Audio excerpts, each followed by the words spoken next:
Go ahead, Ray. I'd like to just say a couple of things. One is this is the existing map.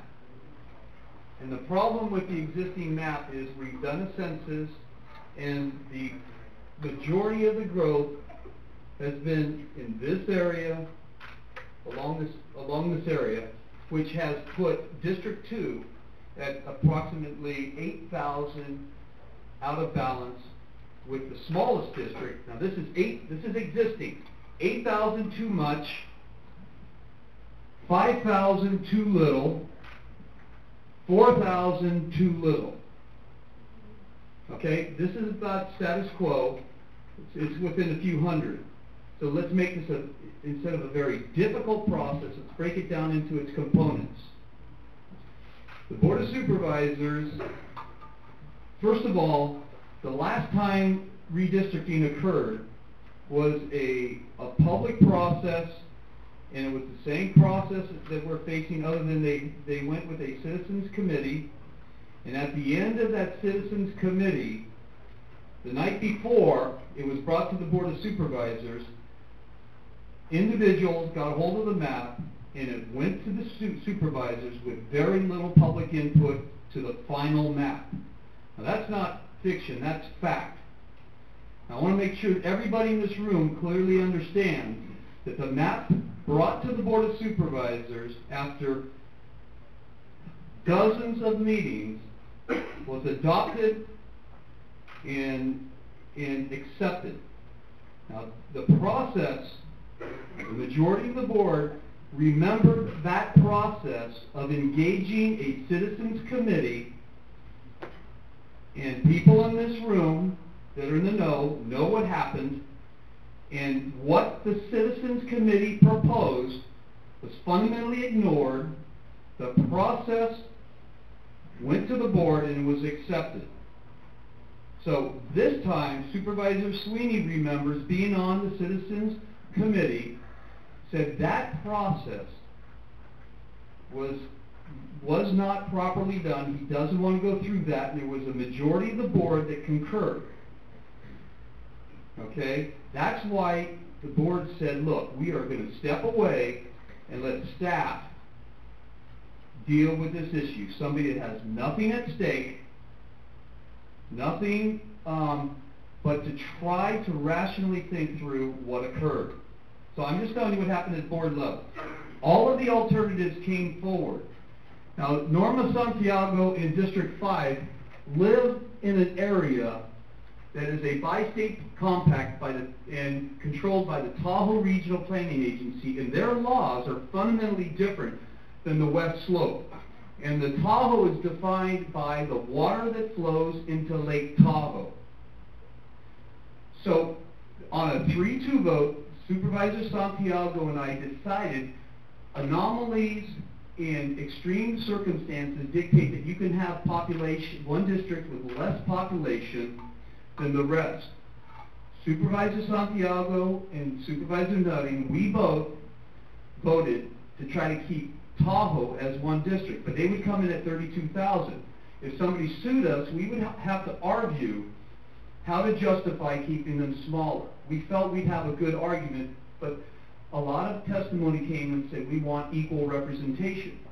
The majority of the board decided that no, District 5 has to come over the mountain. Now, when you traverse over the mountains, you go up ridge lines, you snake up between river systems and watersheds, and if you jump from one river to another, there's not crossings every 5 miles. There's crossings once every 30 miles. So to get to a watershed, for example, this is the American River watershed here. This is the Consumes River watershed here. This is the Tuolumne watershed here. So when you come down this watershed, you have Highway 50. The commonality from Tahoe, the most logical place for them to come is down Highway 50 into Pollock Pines, which I don't like. I live out here, not near Tahoe. This is Tahoe way up here. I live down here on the edge below Sly Park. So what the board did was look at alternatives that brought equal representation, which means Supervisor Santiago followed down here, took in all of this Forest Service land. There's people sprinkled through these lands, but basically come all the way down here and then took in 5,000 people away from District 2. If you were to jump these watersheds, you would have, the supervisor from here would have to drive all the way down Highway 50, all the way down to Camino, all the way down to Somerset, all the way to Grizzly Flat, and for her or him to adequately support these people would be a 2-hour drive. It's just logistically doesn't make sense. So they had to narrow it down to Pollock Pines. I don't like that, but we have to do what's in the best interest of the citizens. My wife's business is up there, my child goes to school there, and so I lose 5,000 key people in Pollock Pines. I have to shrink, District 2 has to shrink, so it shrank. So let's go to the next map. Now remember, and I'm colorblind, so I'm really at a disadvantage. So District 3 now grows up into Pollock Pines, out to Pleasant Valley, and they pick up their 4,000, out down 49, they pick up their 4,000 here. Look what happens to Tahoe. Tahoe people are very upset with Supervisor Santiago because we didn't have, you know, the votes to keep that district smaller, and we might not have the legal argument. Now she's all the way into Pollock Pines, takes in Jacobson Lake, and takes some of the rural areas in a pocket of growth up by Kirkwood, and gets her numbers up. What happens here in El Dorado Hills is I lose Serrano and Four Seasons, Blackstone, the apartments, and the mobile home park, and I gain the north side of Highway 50, all of Cameron Park.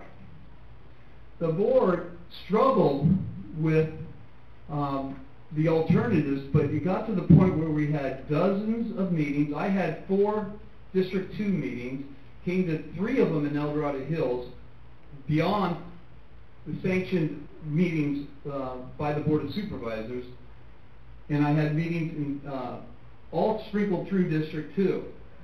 What was surprising to me is, and I'm okay, whatever in the best interest of the county, is I'm supposed to lose 8,000 people.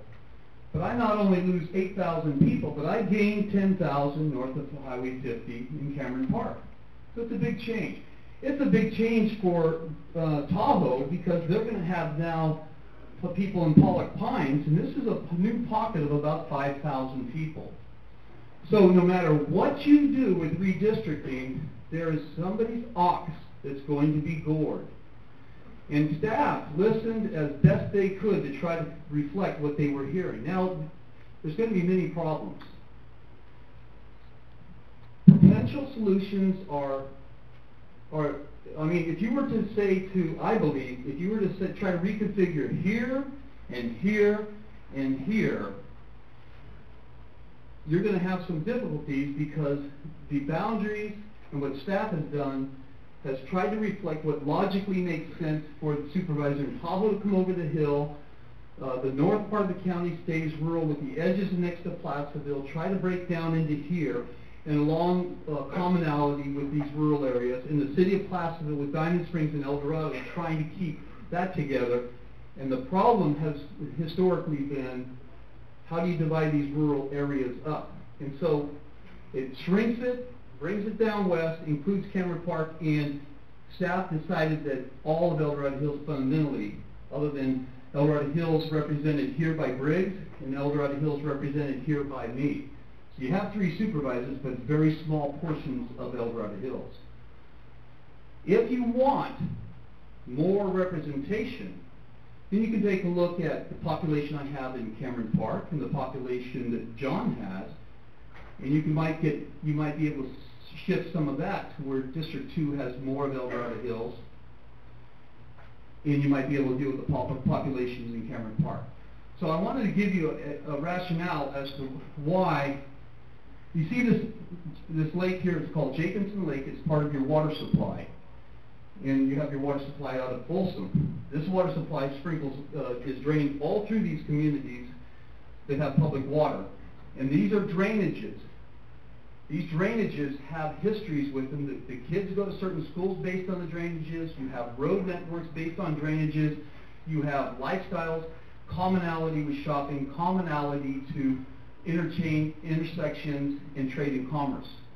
So when you take a look at, say, Omer Ranch, or Happy Valley, or Grizzly Flats, or Slide Park, or Starks Grade, you're going to see the commonality of interest by the topo and geographic constraints. So okay, I wanted to put a lot of these issues to bed as to how the board rationalizes. And I'm open to the discussion. But I'm going to warn the crowd that if you were to open up Pandora's box in the entire county, the ask has to be a simple solution, not a difficult one. I think I'd like to ask one question, because when we look at the density maps, and maybe this is just an idea to go out and talk about, and you look at the total numbers, it looks like Cameron Park and Eldorado Hills, you're talking about similarities what people have in common. Cameron Park and Eldorado Hills have a lot more in common than areas beyond the different watersheds and drainage. And they almost have the population represented by themselves. There are 61, almost 62,000. So that they almost have two represented by themselves. It almost seems to put two districts, because you have all this land, you got this major yellow and purple combination on top of Eldorado Hills and Cameron Park.